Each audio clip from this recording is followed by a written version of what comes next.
50, on produit beaucoup plus. Ça roule, là.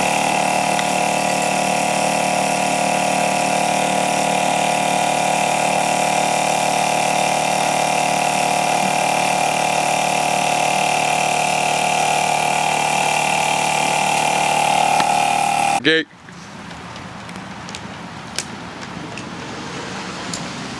Oh! Tabarnak, le gros! J'ai les oreilles qui scillent même avec des bouchons. Shit, man!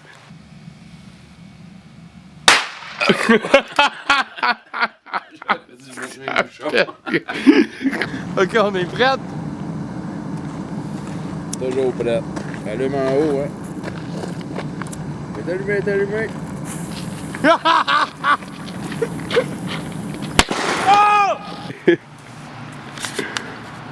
prêt? Je suis prêt. Je vais te taper. Oh! Damn!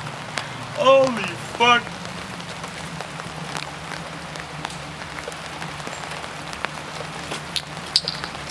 Oh! C'est malade, le gros! Shit! Ah, tu pété, elle, oui. Ouais! Aïe, aïe. Tabarnak! Energy! Rock and roll! Oh yeah!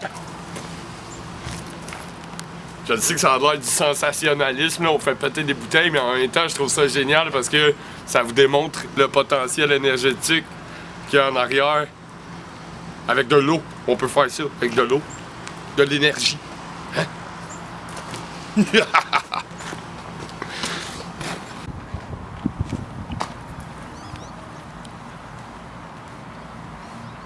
Donc, l'hydrogène, c'est le principal constituant de notre univers. 75% en masse et 92% en nombre d'atomes. Donc, c'est aussi la principale composante du Soleil.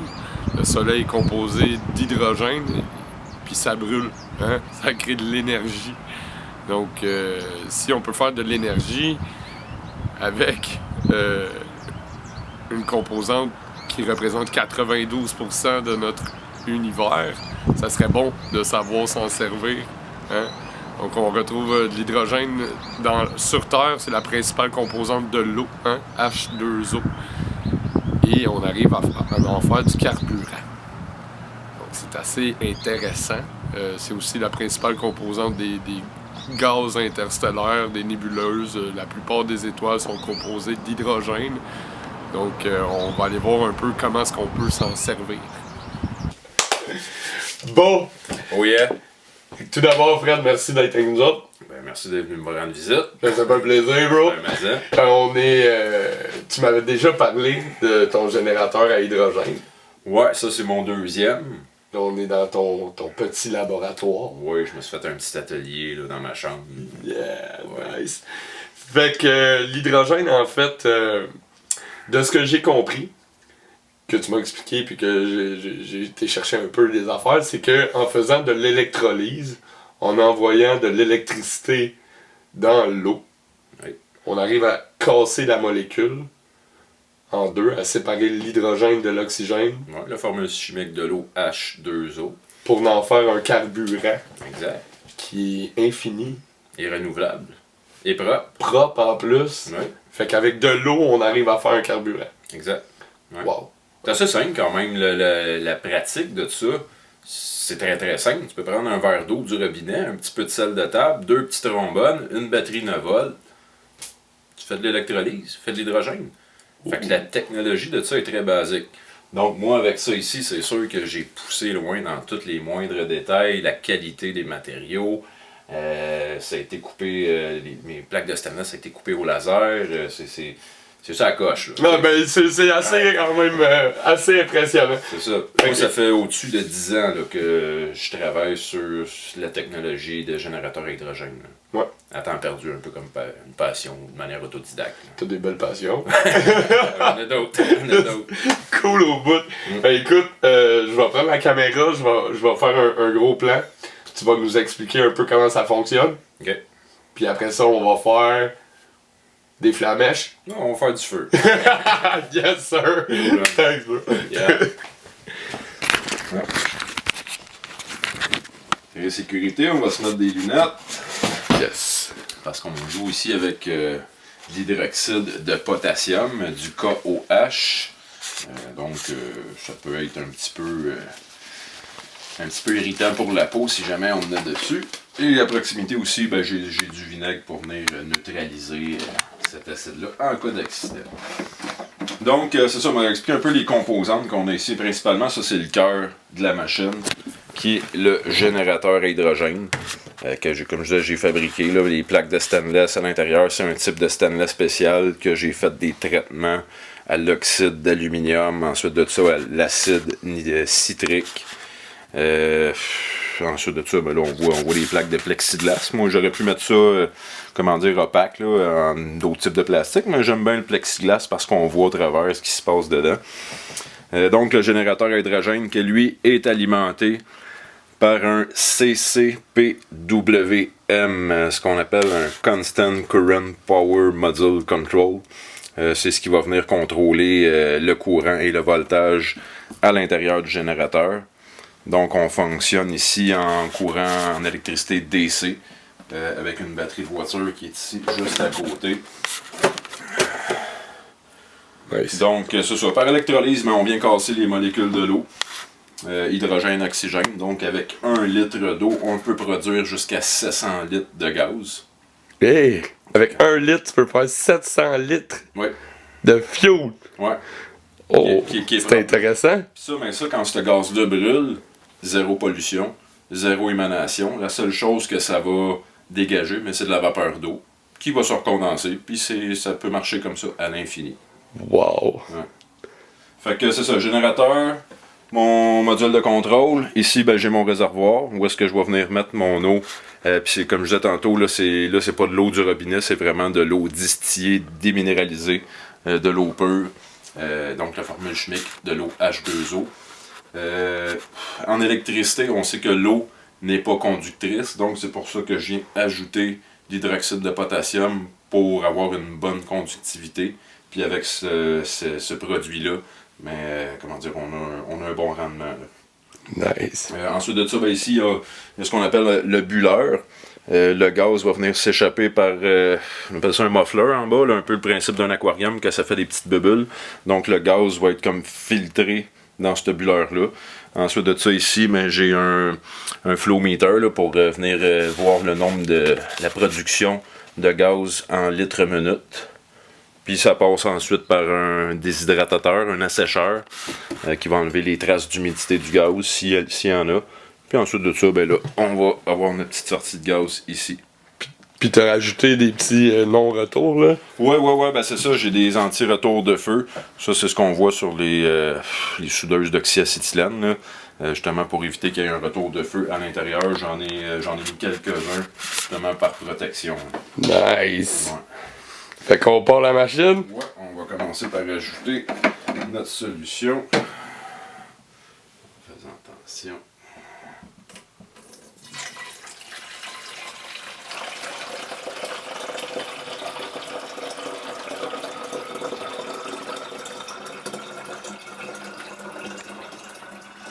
Ouais, une chose aussi que j'ai pas mentionné, j'ai une pompe là-dessus. La pompe n'est pas nécessaire, mais ça va venir améliorer le rendement, la production. Fait que j'ai mis une petite pompe à eau, 12 volts. Nice. Puis éventuellement, on va essayer d'envoyer la fréquence de l'eau dans ton générateur. Oui, ça c'est un de mes futurs projets. On a discuté un peu toi puis moi, là. Oui. Mais éventuellement, j'aimerais ça avoir 2 speakers de chaque côté du générateur qui va venir avoir un effet sur les molécules de l'eau. Puis ce que j'espère, avec plusieurs tests qu'on va faire, ben, voir améliorer le rendement de la production. Ben oui. Puis selon une coupe de recherche que j'ai faite, la fréquence de l'eau serait de 22,5 GHz. Fait que ça va nous prendre un générateur de fréquence qui se rend jusque-là. On va sûrement trouver ça. Ouais. Sinon, on va en faire un. Ben oui. On va se trouver une solution.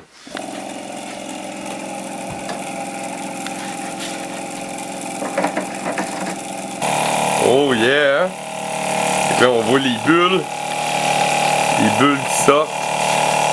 Bulles d'hydrogène et d'oxygène mixées ensemble, HHO, hautement explosif. Donc oui, c'est un carburant. Faut faire attention, c'est comme du propane, du gaz, du diesel. On fait pas n'importe quoi, n'importe comment. Ceux qui veulent apprendre avant de passer, on va dire, en mode application. Faites vos recherches, faites vos devoirs, très important. Il y a déjà eu des accidents dans le passé par rapport à ça. Donc c'est ça. Je pense que je vais aller chercher un peu de savon. On va mettre ça dans le verre d'eau. On va voir aussi la quantité de petites bulles de gaz que ça produit. On checkait tantôt, on produisait environ 4 litres minute de gaz. Ça va pas faire de dégâts. On produit 4 litres minute de gaz, c'est assez impressionnant, là. Avec de l'eau. Un gaz hautement explosif. Génial.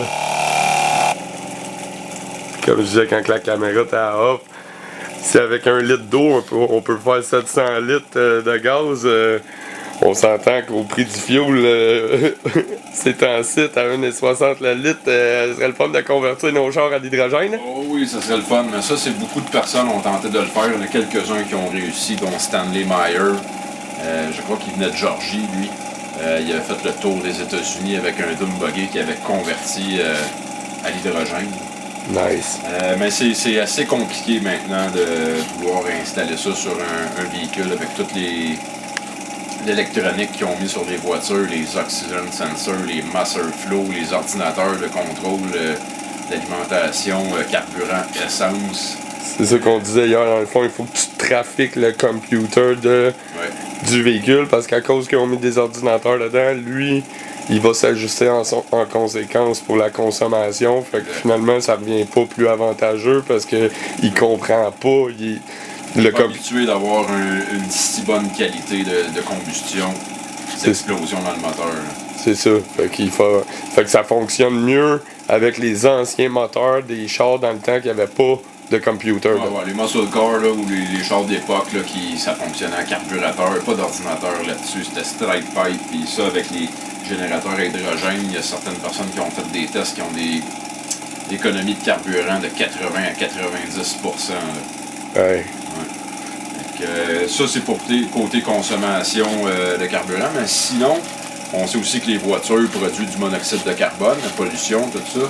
Mais avec un générateur comme ça, l'hydrogène, technologie d'hydrogène sur un moteur à essence ou diesel, on parle de réduction de pollution d'environ 90% aussi. Là. Les voitures sont beaucoup plus propres parce que la combustion est de meilleure qualité.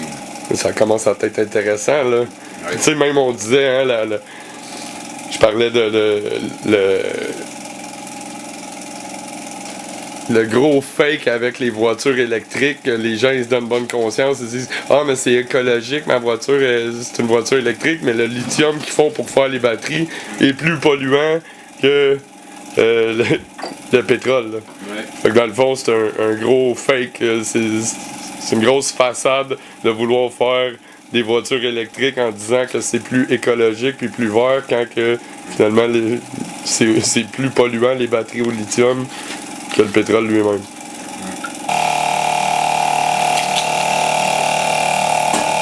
Hier, on s'amusait à faire péter des bulles de savon. Allez pas exploser. Tu me disais que la flamme que ça produit, c'est la flamme la plus chaude. Ouais, c'est ça, c'est l'hydrogène. Donc, le soleil carbure à l'hydrogène. Donc, je pense, de mémoire, je pense que ça produit une flamme d'une température d'environ 13 000 degrés. Là. Tu veux-tu nous parler un peu de ton premier prototype? Ouais, ben ça, c'est le premier que j'ai fait il y a 6 ou 7 ans déjà. C'est des plans que j'avais commandés en ligne sur la chaîne YouTube The King of Random. Donc, on peut regarder un peu à l'intérieur comment c'est fait. On voit ici les plaques de stainless. Une positive, négative, anode, cathode, ainsi que des plaques neutres. Dans le fond, c'est le principe de l'électrolyse. Il n'y a rien de bien sorcier là-dedans. Fait que c'est avec ce prototype-là que moi j'ai commencé mes expériences avec l'hydrogène. Éventuellement, j'aimerais ça installer ça sur mon véhicule, avoir une économie de carburant. Surtout au prix qui est rendu aujourd'hui.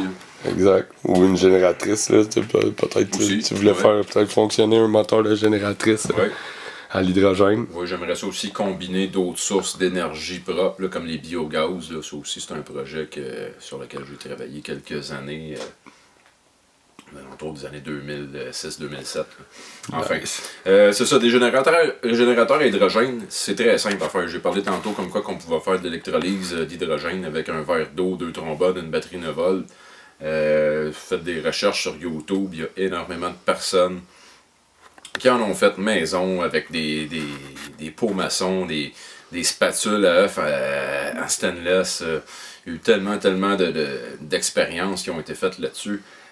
Comme je dis tantôt, faire attention à ça. L'hydrogène, l'oxygène est hautement explosif.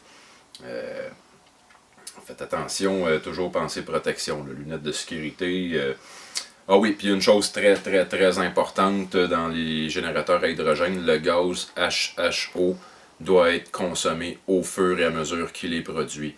On ne doit pas l'emmagasiner. On peut pas dire je vais me faire une tank un peu comme du propane ou des choses comme ça pour le garder puis le consommer plus tard. Non, ce qu'on produit avec un générateur à hydrogène doit être consommé au fur et à mesure. Très dangereux, hautement explosif de l'emmagasiner. Ne faites surtout pas ça. Génial. Ben écoute, un gros merci Fred. Ça fait plaisir. Merci à toi. Puis pour finir, t'aurais-tu un petit mot à dire à notre public? Ben, merci de nous écouter, merci de faire partie de la solution, parce qu'avec des gars comme Marc-Alain et d'autres personnes qui sont, comment dire, qu'on va proposer, être en action, faire des solutions comme ça, c'est de même qu'on va s'en sortir. On dénonce, c'est bien beau dénoncer, mais c'est encore plus important d'arriver avec des solutions. Il fait la sauce! Petite affaire. Oh! Petit dernier. Là-dessus. Oh! Moi aussi, gros, j'ai senti, man, la dilatation de l'air, man, jusque dans le chest. Shit, man! Il y a de l'énergie là-dedans. Il y a de l'énergie dans l'eau, man. Fuck yeah. Fait que c'est quand même assez impressionnant, je trouve. L'eau, c'est quand même quelque chose d'assez abondant sur la planète. Puis, ce que je veux que les gens retiennent, c'est qu'avec 1 litre d'eau, on peut produire 700 litres de gaz. 700 litres de gaz HHO par litre. Ça, c'est renouvelable à l'infini. C'est propre. C'est de l'énergie propre, renouvelable, infinie. Allô? Allô? J'espère que ça allume des cloches dans votre tête. Ouais. J'espère que vous avez apprécié la capsule. On vous souhaite une merveilleuse soirée, puis à la prochaine. On va en faire d'autres. Certain. Rock on. Yes sir, mon chum. Merci, gang. Like and share. If there's something strange in your neighborhood.